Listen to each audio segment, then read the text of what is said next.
Hey guys, कैसे हो। जैसा कि लास्ट एपिसोड में हमने देखा, लुयांग अपने फैमिली को अलविदा करके सीमिंग के साथ वेस्टर्न डोमेन की ओर रवाना हो गया था। जहां जाते हुए सीमिंग ने उसे 8 लेजेंडरी सोर्स के बारे में बता दिया था और यहीं से नेक्स्ट एपिसोड की शुरुआत होती है, जहां वो दोनों अभी भी वेस्टर्न डोमेन की ओर बढ़ रहे थे। फिर वहां पर सीमिंग लुयांग को बाकी दोनों सोर्स के बारे में बताता है कि एक का नाम टोसन स्वॉर्ड है जिसका एलिमेंट वुड है और दूसरे का नाम डार्क ग्रीन है जिसका एलिमेंट डार्कनेस है। और वो दोनों लेजेंडरी सोर्स काफी ज्यादा मिस्टीरियस है क्योंकि उन दोनों सोर्स को सिर्फ एंशिएंट टाइम्स में ही देखा गया था, इसलिए उन दोनों सोर्स के बारे में सभी लोगों को मालूम नहीं है। उसके बाद सुनकर अब लुयांग उससे पूछता है इन दोनों सोर्स के अंदर आखिर क्या डिफरेंस है। इसलिए वो बताता है कि इन दोनों सोर्स के बारे में एंशिएंट बुक्स में भी सिर्फ 2 ही रिकॉर्ड्स मौजूद है, जिनमें से टोसन स्वॉर्ड के बारे में लिखा हुआ है कि टोसन स्वॉर्ड सोल फिन्स को खत्म कर सकता है, सोल फिन्स को पूरी तरह से खत्म कर सकता है, और डार्क ग्रीन स्वॉर्ड सिर्फ डार्कनेस में ही रहती है। आप सोल फिन्स का नाम सुनकर लुयांग उससे कहता है आखिर ये सोल फिन्स क्या है, मैंने तो सिर्फ ह्यूमन फिन्स और बीस्ट फिन्स के बारे में ही सुना है। इस पे आप सीमिंग उसे बताता है कि सोल का मतलब आत्मा है और फिन्स का मतलब इविल स्पिरिट है। अगर कोई मार्शल आर्टिस्ट अपने मौत से पहले स्वॉर्ड सोल रियलम पर पहुंच जाता है तो तब उसकी स्वॉर्ड सोल की पावर उसके अंदर आ जाती है और वो जो भी इस पावर को स्ट्रॉन्ग करके मरता है तो तब वो एक सोल फिन्स में बदल जाता है, यानी कि एक इविल स्पिरिट में बदल जाता है। ये सुनकर अब लुयांग भी ओके कह देता है, जिसके बाद वो लोग इसी तरह से बातें करते हुए काफी तेजी से वेस्टर्न डोमेन की ओर जाने लगते हैं। इसके बाद सीन चेंज होता है और हमें रात का सीन दिखाया जाता है, जहां लुयांग और सीमिंग माउंट ब्लैक सिटी के पास पहुंच गए थे। तभी वहां पर सीमिंग उसको बताता है यहाँ से माउंट रीच की दूरी बस 2 घंटे की है, जिसके बाद हम वेस्टर्न डोमेन में पहुंच जाएंगे। और वो रीच नॉर्थ डोमेन और वेस्ट डोमेन को कनेक्ट करने का काम करती है, जिनमें से लोग वहाँ से नॉर्थ डोमेन और वेस्ट डोमेन की ओर आ जा सकते हैं। और उस रीच को पार करने के लिए आधा दिन का समय लग जाता है, इसलिए आज हम इसी सिटी पर ही रेस्ट करेंगे, जिसके बाद हम सुबह ही निकल जाएंगे उस रीच को क्रॉस करने के लिए। इसमें लुयांग भी ओके कह देता है और ये कहने के बाद वे दोनों ही खाना खाने के लिए एक होटल पर आ जाते हैं, जहां वो लोग खाना खाते हुए बातें कर रहे थे। जहां सीमिंग लुयांग से कह रहा था कि कल हम जैसे ही उस रीच को क्रॉस कर लेंगे तो उसके बाद हम साउथ वेस्ट की ओर चलने लगेंगे, जहां 5 दिनों के बाद हम वेस्टर्न डोमेन के जुआनशान सिटी में पहुंच जाएंगे, जहां पर लू फैमिली और तुम्हारे फादर रहते हैं। और ये कहकर वो उससे कहता है तुम कभी भी लू फैमिली नहीं गए हो तो इसलिए तुम्हें वहाँ पर अजीब लग सकता है और साथ ही वहाँ के लोग तुम्हें फॉरेनर समझने लगेंगे। और इसी के साथ ही वेस्टर्न डोमेन के रूलर होने की वजह से हमारे पास 100 से भी ज्यादा सब ब्रांचेस है, जिसके अंदर लाखों से भी ज्यादा लोग मौजूद है और उनमें से 12 ब्रांचेस के अंदर स्वॉर्ड किंग्स भी मौजूद है। उसकी ये सब बातें सुनकर अब लुयांग कहने लगता है हमारे लू फैमिली के अंदर तो बहुत ही पावरफुल सस्पेंस मौजूद है, इसके सामने तो हमारे सिटी के कांगलन पैलेस कुछ भी नहीं है, इसलिए अब मुझसे रहा नहीं जा रहा है उनको देखने के लिए। ये सुनकर अब सीमिंग भी स्माइल करने लगता है और उससे कहता है कि पहले हम खाना खत्म कर लेते हैं उसके बाद बातें करेंगे।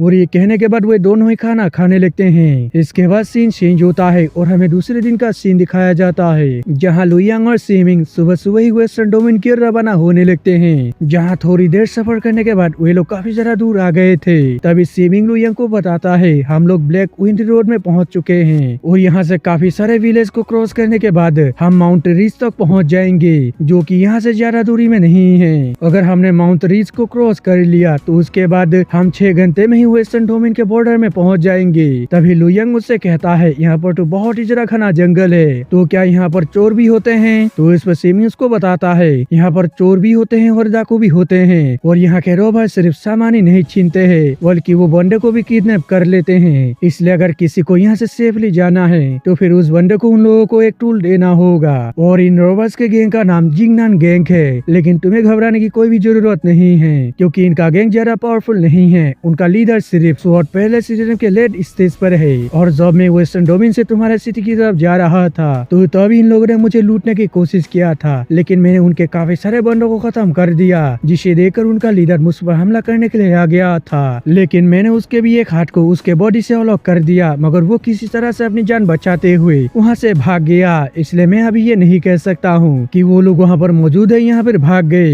ये सुनकर अब लुयंग भी ओके कह देता है, जिसके बाद वो लोग आगे की तरफ जाने लगते हैं। जहाँ जाते हुए लुयंग आसपास देखता है और कहता है मुझे आवाज से मालूम चल रहा है कि यहाँ पर कुछ तो गड़बड़ है। इस पे सीमिंग उससे कहता है तुम्हें फिक्र करने की जरूरत नहीं है, यहाँ पर कुछ भी नहीं होगा, शायद तुम्हें किसी तरह की वहम हो रही है। और ये कहने के बाद वे दोनों ही काफी दूर निकल जाते हैं, जहाँ सीमिंग लुयंग से कहता है अभी हमें अपने घोड़ों से उतर जाना चाहिए क्योंकि ये बहुत ही बड़ी चढ़ाई है, इसलिए हमें अपने घोड़ों को पैदल ही ले जाना होगा ताकि इनकी नजर से हो सके, जिससे कि हमें आगे का रास्ता तय करने में आसानी हो। और ये कहने के बाद वे दोनों ही अपने अपने घोड़ों से उतरकर पैदल ही सफर करने लगते हैं। और थोड़ी दूर सफर करने के बाद ही वहाँ पे सीमिंग को कुछ गड़बड़ लगती है, इसलिए वो लुयंग से कहता कि चौकन्ने रहना, यहाँ पर कुछ तो गड़बड़ है। ये सुनकर लुयंग भी चौकन्ना हो जाता है और तभी हम देखते हैं उनकी तरफ कुछ अजीब से दिखने वाले पपेट्स आने लगते हैं, जो देखकर लुयंग कहता है क्या ये सभी ह्यूमन फिन्स है। इसमें सीमिंग्स को बताता है कि नहीं, बल्कि ये कॉर्प्स पपेट्स है जो कि देखने में बिल्कुल ह्यूमन फिन्स की तरह लगती है। और ये कहकर वो आगे आते हुए उस आदमी से कहता है जो कि इन सभी पपेट्स को कंट्रोल कर रहा था। सीमिंग उससे कहता है कि जिसने भी इन सभी पपेट्स को क्रिएट किया है मैं उसको बता दूं कि हम वेस्ट डोमेन के लू फैमिली के मेंबर्स है, इसलिए हमें यहाँ से शांति से जाने दो। सीमिंग की ये बात सुनकर वो बंदा कहता है जो कि छींटे हुए इन पपेट्स को कंट्रोल कर रहा है, वो उन लोगों से हंसते हुए कहता है कि मैं तुम लोगों का ही तो कब से इंतजार कर रहा था। उसके बाद सुनकर सीमिंग भी सीरियस होते हुए उससे कहता है कौन हो तुम, क्या तुम्हारे अंदर इतनी भी हिम्मत नहीं है जो कि छींटे हुए बातें कर रहे हो। सीमिंग की ये बात सुनकर वो मिस्टीरियस बंदा हंसने लगता है और जिसकी तुरंत ही वो अपने पपेट्स को उन लोगों की तरफ अटैक करने के लिए भेज देता है, जो देखकर आप सीमिंग कहने लगे इन पपेट्स को शॉर्ट बॉडी रियलम का पावर देते हुए बनाया गया है, इसलिए ये इतना जरा खतरनाक नहीं है, मगर इनको कंट्रोल करने वाले बंदे का लोकेशन मुझे मालूम नहीं चल रहा है। और ये कहकर सीमिंग अपने स्वॉर्ड से उन सभी पपेट्स के ऊपर हमला कर देता है और सीमिंग की स्वॉर्ड काफी तेजी से जाते हुए उन सभी पपेट्स को खत्म करने लगती है और देखते ही देखते वे सभी पपेट्स वहाँ पर मारे जाते हैं। और तभी हम देखते हैं वहाँ पर और भी काफी सारे पपेट्स आने लगते हैं, जो देखकर सीमिंग बताता है कि ये जिंगनान गैंग है और वो उनका लीडर है। और ये कहकर वो अपने मन में खुद से ही कहता है ये तो मेरा एक बहुत ही सीक्रेट मिशन था मास्टर, और मेरे अलावा इस मिशन के बारे में कोई भी नहीं जानता था, लेकिन आखिर इस मिस्टीरियस बंदे को इसके बारे में मालूम कैसे चला। और ये कहने के बाद हम देखते हैं सीमिंग अपने सोच से उन सभी पपेट्स के ऊपर फिर से हमला कर देता है और वो बुरी तरह से उन सभी को खत्म करने लगता है। और तभी वो अपने फ्लाइंग रेनबो स्वॉर्ड शील्ड का यूज कर देता है, जिसकी वजह से उसके स्वॉर्ड के काफी सारे क्लोन्स आकर सभी पपेट्स को खत्म कर देता है, लेकिन इसमें उनका लीडर बच गया था। अब हम देखते हैं वो लीडर लगातार सीमिंग के ऊपर हमला करने लगता है, मगर सीमिंग भी काफी तेजी से मूव करते हुए उसके अटैक्स को डॉज कर रहा था, जिसके बाद वो एक मौका देकर उस पर हमला करके उसे भी जान से मार देता है, जिससे कि फिर इन सभी पपेट्स को खत्म करने के बाद सीमिंग उस मिस्टीरियस बंदे से कहता है क्या अभी भी तुम कायरो की तरह छिपते ही रहोगे या फिर बाहर भी आओगे। उसकी बात सुनकर वो मिस्टीरियस बंदा भी बाहर आ जाता है, जो कि देखने में काफी जरा अजीब लग रहा था। और दोस्तों इसी के साथ एपिसोड खत्म हो गया था। दोस्तों अगर आप सभी को वीडियो अच्छा लगे तो लाइक कर दें और अगर आप चैनल पे नए हो तो सब्सक्राइब करते जाना। तो मिलते हैं किसी और वीडियो में, जब तक के लिए बाय।